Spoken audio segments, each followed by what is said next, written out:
ওই দিকে সামনে স্কুল।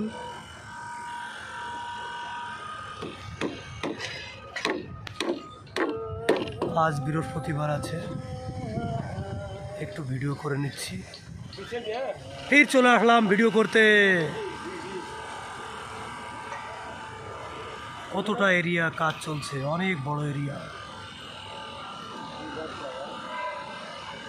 সব কাজ চলছে। এখন 12টায় রেস্ট টাইম, 12:30 থেকে স্টার্ট রেস্ট টাইম। সব বসে আছে, প্রচুর গরম পড়ছে এখন। আজকে